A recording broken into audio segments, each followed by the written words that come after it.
Imagine a colossal structure, standing majestically amidst stretches of rice fields and towering mountains, built without cement, without heavy machinery, only with human hands and unwavering faith. How could our ancestors create such a marvel over 1,000 years ago? Let's explore the extraordinary story of Borobudur Temple. Enjoy and explore Indonesia through time. Hello everyone, today we're going to take a journey back in time, tracing the history of one of the world's great wonders located right here in Indonesia, Borobudur Temple. Borobudur Temple was built around the 8th to 9th centuries AD, during the glorious era of the Syailendra Dynasty. This dynasty was known as a strong supporter of Mahayana Buddhism. It is estimated that the construction of Borobudur began around the year 750 AD and was completed around 825 AD, taking about 75 years. Imagine, back then, without heavy machinery, everything was done by hand, through the collective effort of thousands of people. The location of Borobudur was chosen very carefully. It stands grandly in Magelang, central Java, nestled between the twin mountains of Merapi and Merbabu, and flanked by two major rivers, the Progo and the Elo Rivers. According to belief, this location was considered sacred, full of natural energy. The architecture of Borobudur is truly extraordinary.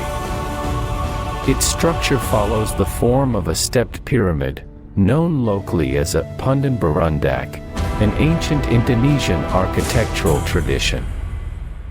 But Borobudur elevated this tradition to a whole new level. It rises about 35 meters high and consists of 9 levels. The first 6 levels are square, while the top 3 levels are circular. At the very peak, there is a massive central stupa. As we walk around the temple from the base to the summit, we are actually following a spiritual journey. The walls of Borobudur are adorned with over 2,600 relief panels, telling stories of Buddhist teachings, past lives, and philosophical views of the world. If these reliefs were laid out end to end, they would stretch over 5 kilometers. Borobudur also houses 504 Buddha statues. Each statue is placed with deep symbolic meaning. The higher we go, the simpler the statues become, symbolizing the release from worldly desires toward enlightenment. However, by the 14th century, Borobudur gradually fell into obscurity. Several factors contributed to this: the eruption of Mount Merapi, the shift of political centers to eastern Java, and the spread of Islam. Borobudur became buried under volcanic ash and overgrown jungle, eventually fading from collective memory. It wasn't until 1814 that Borobudur was rediscovered, quite by accident, by Thomas Stamford Raffles, a British governor in Java. He heard stories from the local people about a mountain full of statues, and sent a team to investigate. Slowly but surely, Borobudur was cleared and reintroduced to the world. Since then, numerous efforts have been made to save Borobudur. A massive restoration took place in the 20th century with the help of UNESCO. The temple was painstakingly dismantled and rebuilt, piece by piece, like assembling a gigantic puzzle. Finally, in 1991, Borobudur Temple was officially recognized as a UNESCO World Heritage Site.